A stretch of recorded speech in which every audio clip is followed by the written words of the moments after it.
Hey, what is up, mortals? It is Robo Celestial here with a new video for you. Welcome to the part 11 of What If Deku Was a Saiyan Season 2. I just wanted to greet you guys by just saying, sit back and relax, you're in for a treat. So, we begin. How dare you? Mirio-senpai is just a hero who does his best and gets stronger each day to protect everyone. Eri-chan is an innocent little girl who has done nothing to deserve any type of pain. You hurt people who want nothing more than to be happy. I just end up as a bystander if I keep doing nothing. And I won't watch this anymore. Midoriya belted with all his might, as his aura erupted outwards. The spikes which Chisaki sent towards him disintegrated. Chisaki had to use his hands to protect himself from the debris as well as the heat that Midoriya expelled. He removed his forearms from his eyes and looked forward. Midoriya wasn't the same anymore. His hair was much spikier than before. His eyes held more hatred within them. His aura was now twice as dense and many times larger. But what stood out more to Chisaki was that the fiery presence now crackled with lightning. What type of power-up is this? He thought, now preparing his spikes for defense. Even though Chisaki had always demonstrated how much of a monster he was by consistently destroying his allies as well as his enemies to reach the top, he felt truly scared. Like he was facing some mythical beast. Chisaki couldn't figure out what was happening as well as what would happen, even though the air around Midoriya is ferocious. His body didn't move an inch from his battle pose, arching his back and facing the sky. The ground underneath him crumbled and broke into pieces as dust was blown away. Another shockwave blew away more rocks and dust as the ground beneath him got more and more unstable. His muscles bulged as it looked like his body grew a couple of inches. His hero costume becoming tighter as a result of this. He lowered his head to face Chisaki. Tears were floating upwards, blown that way due to the immense pressure. His face was not one of anger nor aggression. His eyes only displayed the pain and the sorrow of his soul. Almost like a window to his soul, Chisaki was frozen in place. What was he to do against such a creature? A being that went against anything he has seen before. Out of the view of both Midoriya and Chisaki, Bubble Girl was carrying a small horned child, who was telling her directions until they reached their destination. Sir Nidai, who was trailing both girls, looked ahead and saw the hole that Chisaki created. He jumped down level to level, hearing faint sounds of a battle ahead. As he neared the sounds, the air got thicker and thicker, which made running tougher and tougher. He felt a presence that made his body pause for a second or two until he fought through it and continued forward. He then came to an opening to a large space, which was mostly destroyed with debris everywhere. He scanned the area and quickly saw Midoriya. It was like something he has never seen. What was happening? What was pushing Midoriya to go this far? These were the only thoughts running through his mind until he turned slightly and saw a blood-stained white body. He sneaked his way around towards the body. Midoriya noticed him from the corner of his eye and knew he had to do everything he could to keep Chisaki's focus on him. But what he wasn't prepared to see was Bubble Girl holding Eri in her arms. Bubble Girl had her hand on Eri's head, making sure that she didn't witness any of the terror happening right now. Midoriya, who returned his full focus to Chisaki, had steeled his resolve. He had to win and he had to put an end to Chisaki's reign. What things did you do to Eri-chan? Midoriya shouted, trying to keep Chisaki distracted. I think a better question is what didn't I do to her? You're better off asking her yourself, but I won't let you see her ever again. Suddenly, the spikes returned to Chisaki's side and flew towards Midoriya at breakneck speed. Midoriya simply walked forward and swatted away the spikes with ease. A high-pitched whistle was the only sound there was until a loud explosion quickly followed it. Midoriya was moving faster than Chisaki could keep up with. It was like he was teleporting around the room. The loud explosion each time he changed his position was the ground getting destroyed by each jump. You think this scares me? I've gone toe-to-toe with most of the local Yakuza. You're just an angsty teenager with emotional issues and a flashy do-nothing quirk. You can only imagine what I've gone through just to get closer to my goal. My dream. Then you will know what I do is just a no. You talk too much. Midoriya interrupted as he punched Chisaki's stomach, sending him flying towards the back wall. Sir Nidai was in disbelief. He's not seen this type of power in years. It reminded him of his old friend. You're gonna pay for everything you've done. And I haven't even started delivering the pain. You better hope that I'm feeling merciful after this or you're going to die. Midoriya threatened. His cold voice along with his monstrous presence terrified the villain. Chisaki was holding in the contents of his stomach as much as he could. Midoriya, with his fist still firmly planted in Chisaki's caved-in abdomen, crouched and uppercut him, which sent him flying upwards. Chisaki hit the roof and saw his opportunity. You fool, now you're gonna die for your stupidity, Chisaki shouted. He placed his hands on the roof and sent more spikes of concrete than ever before at the young hero. He remained still, with his eyes of fury staring straight into Chisaki's soul. He abruptly lifts his arms together, cupping his hands. Midoriya screamed as a blue beam of energy exploded outwards. The concrete spikes disintegrated almost immediately as the blast neared Chisaki.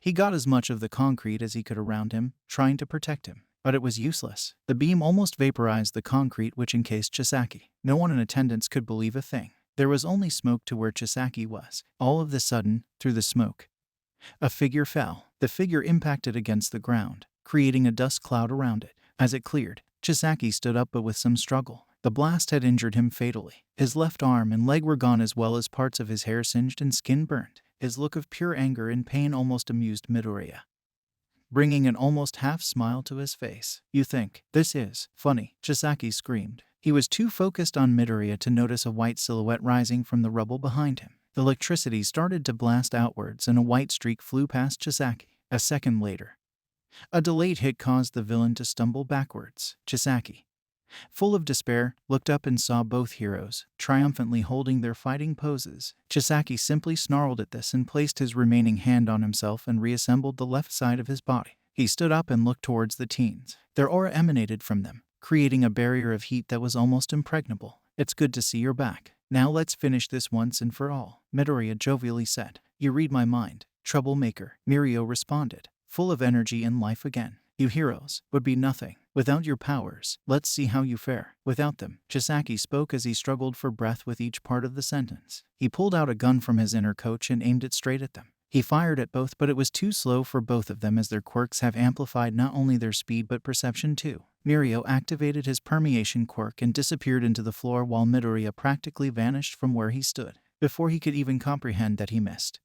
he was punched from below as Mirio emerged from the ground. As he was suspended in the air, Midoriya fired another blast, launching Chisaki into the ground, making another crater within the massive craters all around the battlefield. He retaliated by firing 2 more shots at Midoriya, both of them missing. Chisaki was fighting out of pure anger and determination. The determination to get Eri back. That's when he realized Mirio now had no wound, almost like he was rewound. Chisaki mumbled. He lifted himself from the crater and searched the area, looking for the silver-haired girl. "Bubble girl, it's time. Get ready and follow everything I told you before. He's coming." Sir Night-Eye conferred with his sidekick. He then walked 5 steps back and turned while Bubble Girl held onto Eri and ran around Sir Night-Eye and turned the corner, running towards the exit.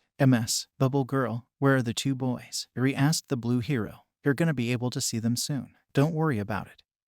We just need to get to this one spot and then you'll be safe and sound and the boys will come and say hi," Bubble Girl replied. Earlier, Sir Night-Eye used his foresight quirk to see the future of Eri's day and saw that they would return to an almost deceased Mirio and that they would be able to escape, but unsure whether both teens' heroes come out alive. It was a risk, but he knew that he needed to save both his student prodigies and their futures. Eri told them about her power, not sure what it was but what it could do. She saw Mirio in his dying breaths, praying for her to smile so she could be happy. She didn't accept that Mirio was dying and activated her quirk on Mirio, rewinding his wound and regaining his power. Mirio didn't skip a beat and returned to the fight. "Give back Eri," Chisaki shouted, changing the ground beneath him into his own concrete armor. "You are a despicable person, Chisaki Kai, and all the rewards you hope to reap will fall from your grasp. You have lost. Hand yourself to us or experience a truly horrifying end." This time Sir Night-Eye had something that the students lacked: the experience and knowledge of creating a killer aura, demoralizing their opponents. A silence befell the battlefield as all stood there, waiting for the villain's response. 2 gunshots rang out, dispelling the short quietness. Sir Night-Eye simply sighed and shuffled around the projectiles. Die, you stupid, blind heroes," Chisaki blared as he lashed out and fired his spikes all around. Sir Night-Eye just walked around the spikes while Mirio and Midoriya were starting to get close to their upper limits, getting scrapes and slight cuts as the spikes near missed them. "Where is that heroic spirit, Midoriya? Where is your smile, Mirio? Where are the 2 heroes I accepted into my agency with hopes to make them top heroes of the next generation? If I don't see those 2 again, I'm gonna have to replace you after all this is done." Sir Night-Eye rallied to his juniors. Midoriya and Mirio just glanced at each other and knew what had to be done. "Guess it's time to go beyond, Mirio-senpai," Midoriya said, regaining his composure and holding a battle stance. Mirio stood alongside him, holding a similar pose. "Plus Ultra," both heroes shouted as they began the final stage of the fight. Chisaki was unleashing all that he could, his last-ditch effort to salvage whatever he could save, though he lost himself slightly. He regained control and focused more attacks towards Bubble Girl, who was surrounded by the two teen heroes. Mirio had one trick up his sleeve, and this would be his only chance. Midoriya noticed he changed his pose, so he grabbed Bubble Girl and zipped all the way around the battleground to Sir Night-Eye, where he held onto both girls as they saw a bright yellow flash return to its origin. Mirio ran into the spikes and started to bounce from spike to spike. Accelerating with each warp, Midoriya leaned slightly on his back legs and squatted. He held his hands together, almost like he was holding a ball. All of a sudden, a blue light appeared as focused his energy into both his palms. You think puny tricks like this are enough to beat me? Chisaki bellowed. Midoriya continued. He was now slowly approaching the villain. His spikes missed their target by centimeters. He picked up his pace. The ball of energy was growing, and his plan was working. All he had to do was hold his attention for a little bit longer. Midoriya was now running along the spikes towards the villain. The ball was now glimmering and shone brighter. He was jumping from spike to spike. Chisaki! Mirio screamed from the top of his voice. Ultimate move. 1 for all 50%. Phantom Menace. Cannon Missile. Mirio used all the acceleration he built up to continuously spin and roundhouse kick Chisaki in the head. This almost knocked him out unconscious, however. He still had some fighting spirit and fired more spikes at Mirio, who phased through the ground. Chisaki completely lost focus on what was around him. He was ready to attack again, but that proved to be a costly mistake. He slowly looked up and saw Midoriya midair, holding a large ball of energy in his hands. You lost, hero. You can't dodge now, he roared out. Chisaki sent a large spike, aiming right at Midoriya's abdomen. Midoriya flew up slightly and used the ball of energy to slide forward on the spike. He was now within 5 meters from the villain. Chisaki had lost all hope. The ball from Midoriya's hands exploded outwards and hit Chisaki full power. This beam was different though. It had more weight to it, a solid force that acted as a giant fist. Chisaki was blown away and utterly defeated. The blue beam held on for a few seconds until Midoriya started to fall. He was losing consciousness and couldn't comprehend what just happened. His hair returned to its natural dark green and slight black. Mirio jumped just in time to catch Midoriya falling. You did well, Midoriya. I'm sure Sir is proud. Mirio was smiling until he realized that the fight might not be over. He looked up while holding Midoriya and saw the silhouette of someone walking towards them. Through a massive fog caused by Midoriya's last attack, he activated 1 for all around his body, but he was in no fighting condition. The 50% strike caused his leg to fracture slightly. He leaned heavily on his other leg and tried to brace. A hand moved out of the dust cloud and Mirio calmed back down. He saw the white sleeve of Sir Night-Eye's suit and relaxed. You did well, kids. Now stay down. I'll take care of the rest. The pro hero calmly delivered. But sir, what about Chisaki? What about Eri-chan? Mirio inquired, slightly alert. The little one is with Bubble Girl. She made it out safely and is en route to our agency. I placed Chisaki in Quirka racing cuffs. He won't be going anywhere either. He's completely gone, white eyes and all. But he's still alive. He's going to be taken to the hospital under strict supervision from the police and some other heroes I call. The ambulances should be here soon. Sir Night-Eye responded. This led Mirio to smile before collapsing and letting go of Midoriya. They both landed on the floor, with smiles on their faces. Mirio was side to side with Midoriya, their arms outstretched, breathing heavily with closed eyes. Mirio put his fist towards Midoriya, fist bumping him. Hours later, both heroes woke up in hospital with minor injuries except for some damage to Midoriya's arms and the fracture on Mirio's leg. Although Mirio needed a cast and Midoriya had to be patched up due to the numerous cuts and a light brace on his arms, they managed to leave the very next day. Both students returned to school with small applause and many congratulations from their classmates and some of their teachers. Principal Nezu set a meeting between them, Sir Night-Eye and All Might. Even though the tensions between All Might and Sir Night-Eye were turbulent, both set aside their differences for this moment. Sir Night-Eye then walked up to Midoriya and looked straight into his eye, activating his quirk. They were there for a few seconds, Sir Night-Eye trying to gather and comprehend everything going through his head while Midoriya was slightly awkward, unsure of what to say or do. There was a deafening silence which was broken by Sir Night-Eye's small laugh. Izuku Midoriya, never give up on your dream. If you keep fighting and keep growing, you will become what you aspire to be and much, much more. Take these next few years as baby steps leading to your grand debut as an official pro hero, and then tell the world that I am here and that you're the next top hero. One last thing.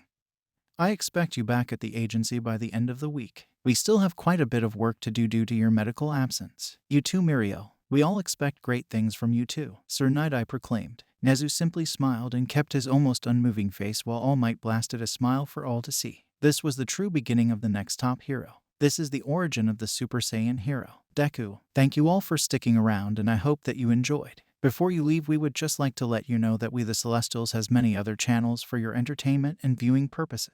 All the information you'll need is right below here in the description.